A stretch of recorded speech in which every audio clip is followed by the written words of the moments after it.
lá na prefeitura. São ditas lá? Não. Lá na igreja. Não. Muitas vezes as palavras são ditas dentro de casa. Às vezes a gente fala até na brincadeira, né? Algumas coisas assim. Mas hoje eu queria ver com vocês uma das maneiras que a gente pode desenvolver em nosso lar, para que o nosso lar seja um lugar feliz, um lugar agradável. E eu queria convidar vocês a abrir a Bíblia em Gênesis 1. E vamos aqui para o início de tudo, né? Gênesis 1, o verso 26.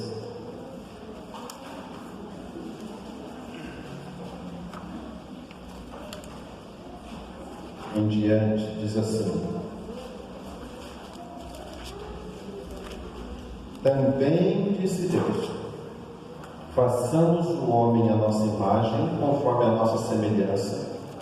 Tenha ele domínio sobre os peixes do mar, sobre as aves do céu, sobre os animais domésticos, sobre toda a terra e sobre todos os répteis que rastejam pela terra. Criou Deus, pois, o homem à sua imagem, a imagem de Deus o criou. Homem e mulher os criou. Então, aqui nós estamos no contexto finalzinho da semana da criação. Deus já havia criado tudo e criou também o ser humano, homem e mulher. Deus aqui forma a primeira família. As famílias existem porque existe homem e mulher. Não foi um homem, nem mulher, senão não existiria família. E esse é um dos perigos que existem hoje, que querem destruir as nossas famílias através dessa forma. E isso a gente vai ver hoje à tarde. Mas Deus criou homem e mulher.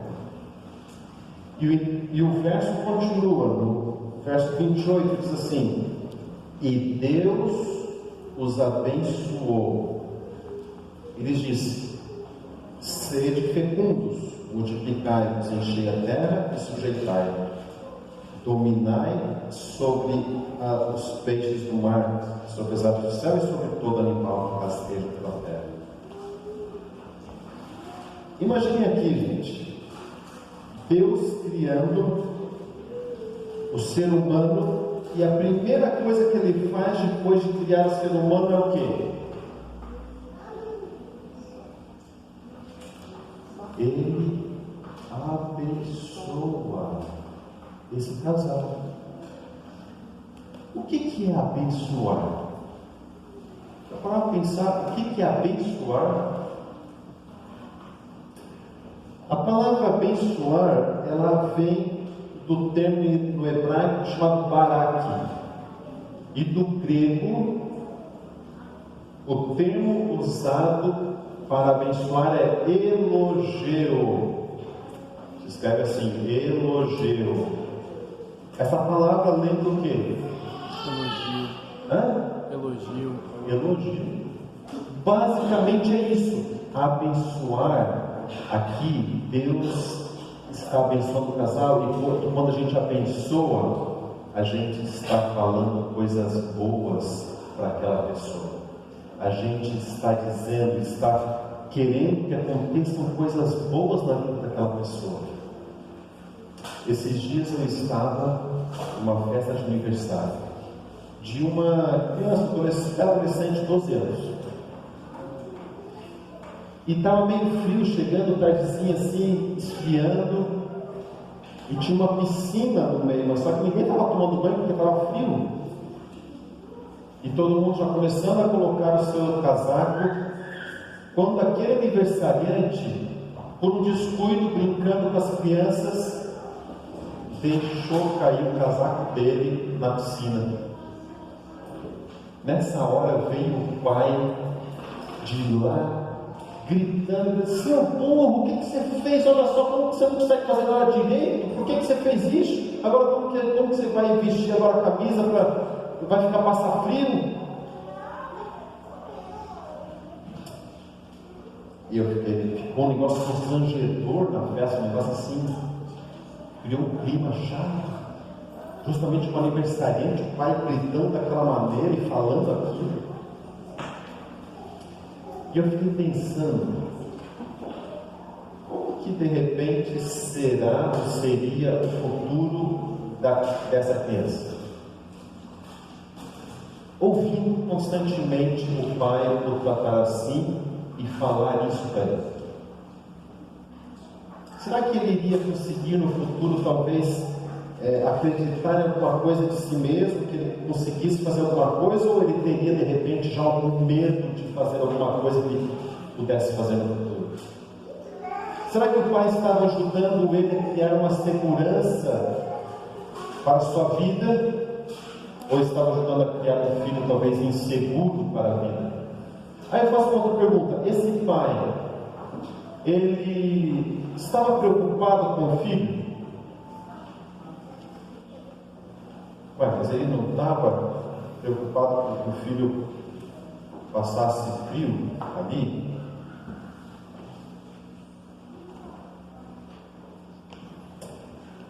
De certa forma, ele estava preocupado, né, com que o filho não passasse frio. Ele estava preocupado com o filho ali, querendo causar o melhor. Só que como que ele aplicou isso? De uma maneira ruim, de uma maneira negativa, de uma maneira que acabou causando um mal-estar, interferindo no futuro do filho. Quando Deus abençoa a gente, Ele quer que a gente tenha uma vida feliz. E o interessante é que, se a gente olha no verso 31, diz que viu Deus tudo quanto fizera, e eis que era muito bom. E houve tarde, manhã, ao sexto dia. Ou seja, Deus quer que a gente tenha uma família feliz, uma família boa. Quando Deus olha para a família, Ele fala: isso aqui é algo bom. Eu não sei se vocês já se depararam com um jovem. Tem alguém ainda que não é casado? Deixa eu ver. Alguns não são casados aí, né? Não sei se existe uma ideia hoje, né, que permeia no mundo. Pegar aqui o exemplo das meninas. Tem meninas que chegam e falam assim: não, eu não preciso mais do homem, eu vou viver a minha vida sozinho. O negócio de casar, isso daí só dor de cabeça, né? E às vezes ou seja, a gente às vezes vai com uma ideia achando que a família é algo que é ruim, porque muitas vezes veio de uma família que só teve briga, só teve esporte, só teve problema.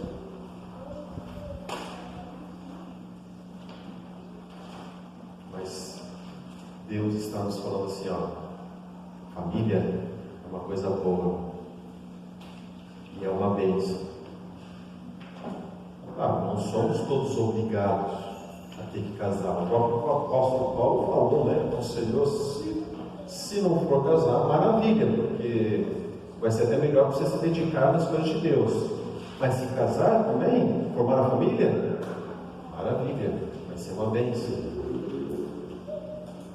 Mas o que Deus quer nos falar é que é uma bênção.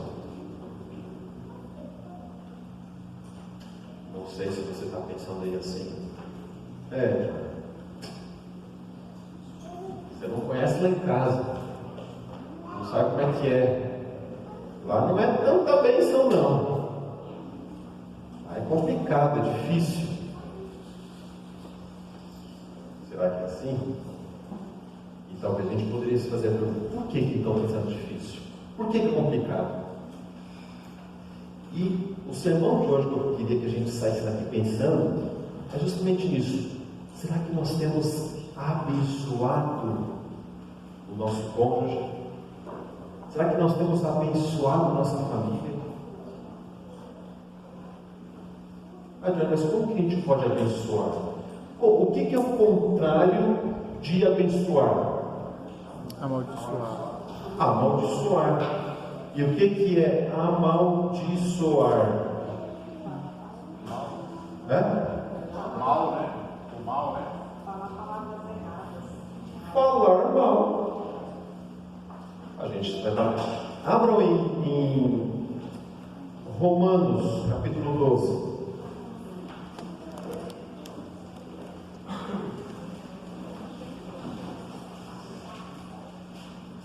Romanos, capítulo 12. Aqui, se você está passando por problemas de relacionamento, leia isso aqui depois, tá? É Romanos 12, a partir do verso 9 até o final do capítulo.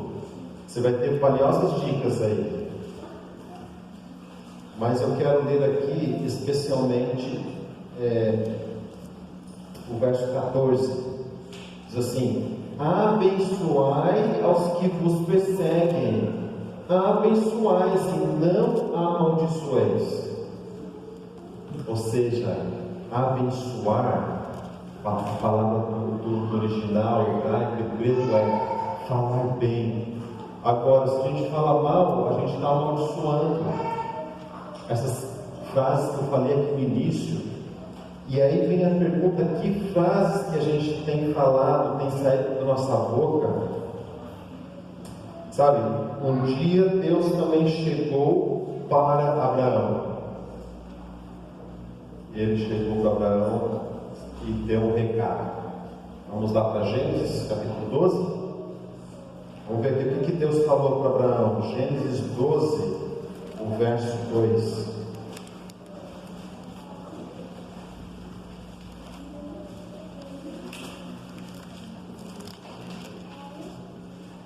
Pode ser a partir do verso 1, né? Diz assim: diz o Senhor Abraão: sai da tua terra, da tua parentela e da casa do teu pai, e vai para a terra que te mostrarei.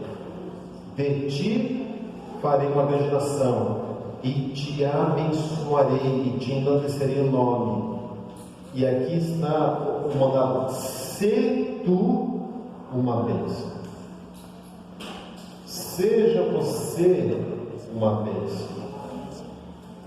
Abençoarei os que te abençoarem, e amaldiçoarei os que te amaldiçoarem. Em ti serão benditas todas as famílias da terra.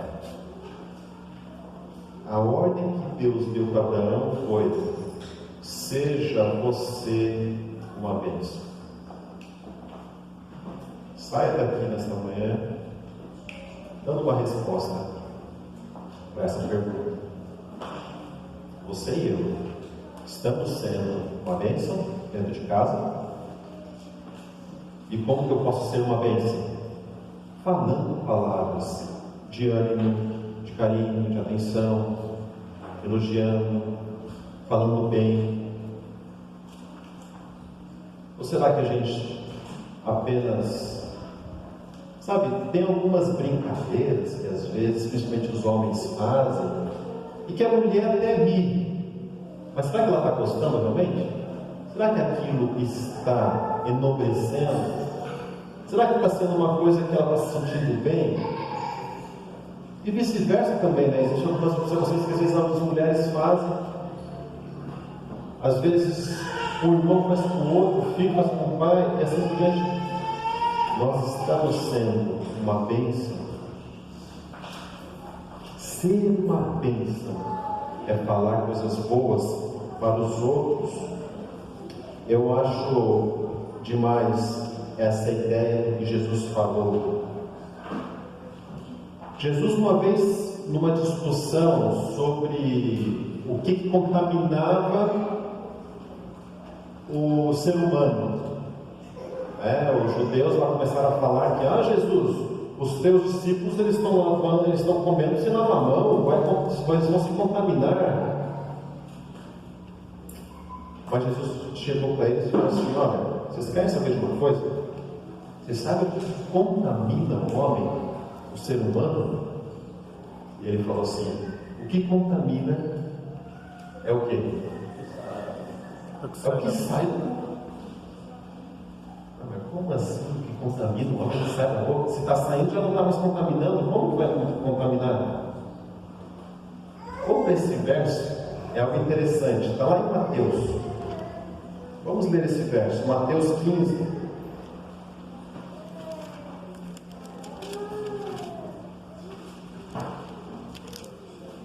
Mateus 15, o verso 18.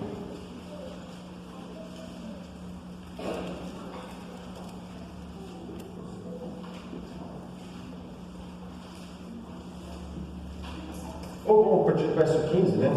Aí Jesus, Pedro, né? Chega e fala: Senhor, nos explica isso daí, me explica essa parábola, porque a gente não está entendendo. Jesus não disse: vocês que não entendem ainda, não compreendeis que tudo que entra pela boca desce para o ventre e depois é lançado num lugar escuso. Mas o que sai da boca vem do coração, e isso é o que contamina o homem. Porque do coração procedem maus desígnios, homicídios, adultérios, prostituição, furtos, falsos testemunhos, blasfêmias. São estas as coisas que contaminam o homem. Em outras palavras, gente, o que temos falado?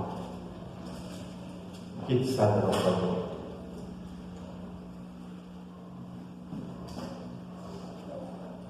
Logicamente, vai sair da nossa boca aquilo que a nossa mente estiver cheia, né?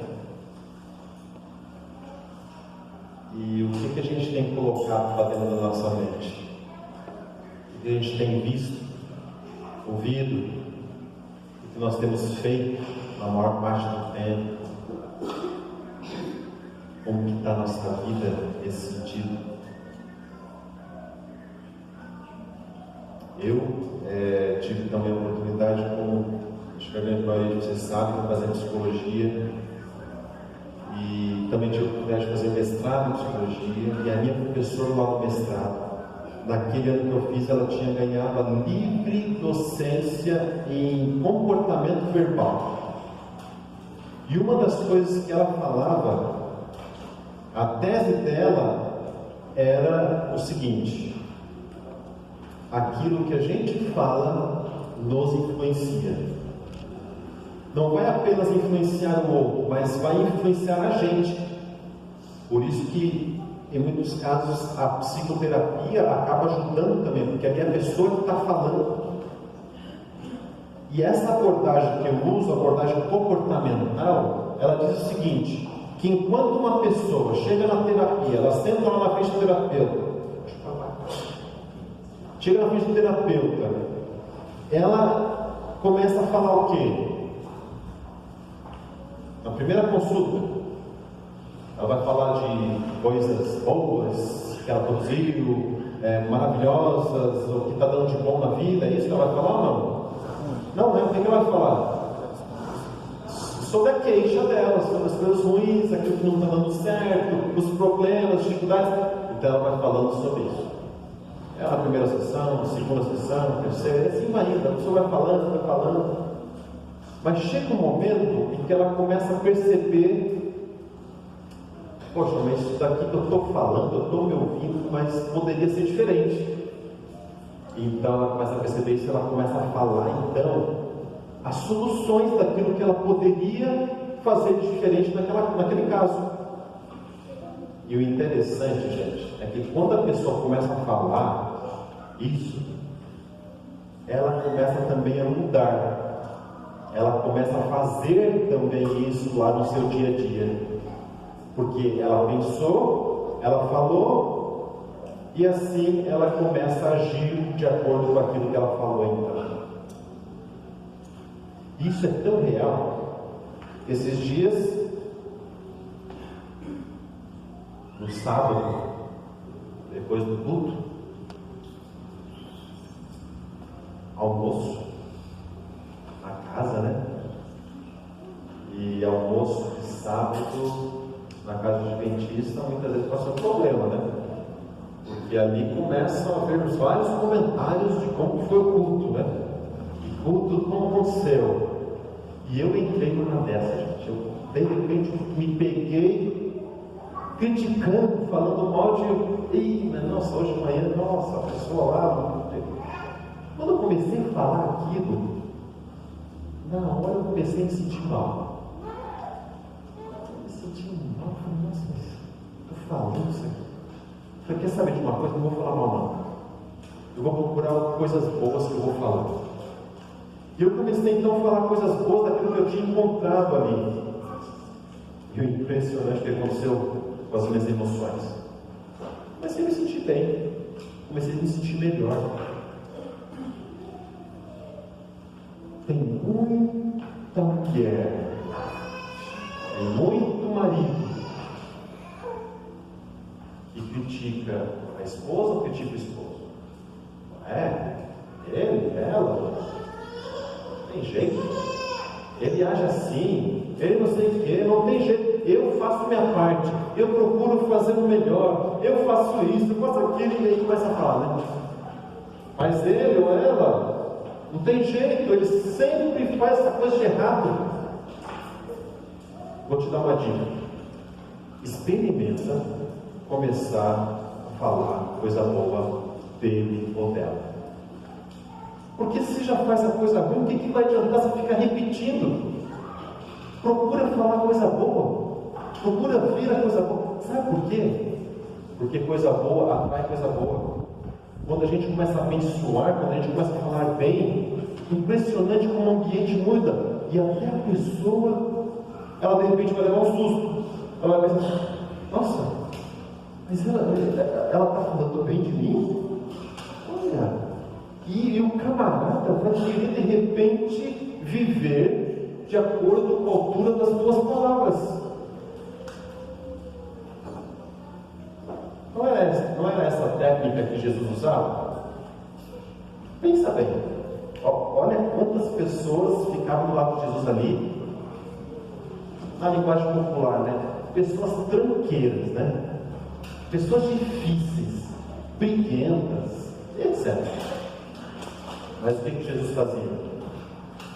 Ele procurava olhar, Mate é bem claro em dizer isso.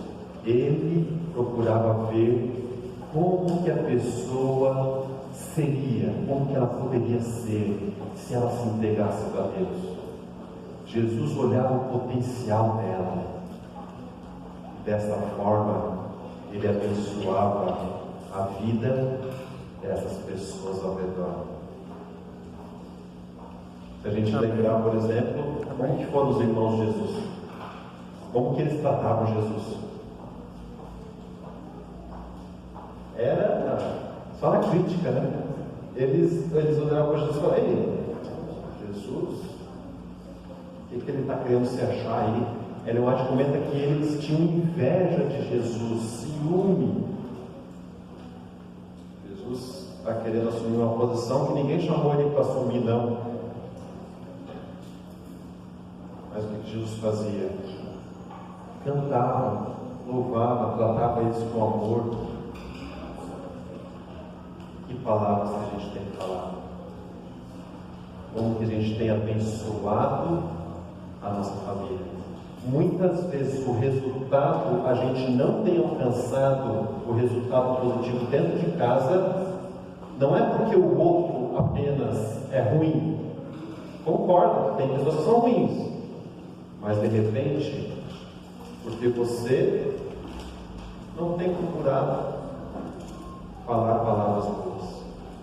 E eu queria nesta manhã terminar motivando cada família. Quando a gente abençoa, quando a gente fala bem, a gente fortalece os vínculos familiares, as pessoas se sentem valorizadas. Existe um combate com a negatividade destrutiva. A gente cria uma atmosfera espiritual saudável. E lá em Deuteronômio 6, se lembra do verso que diz que os pais deveriam inculcar, falar.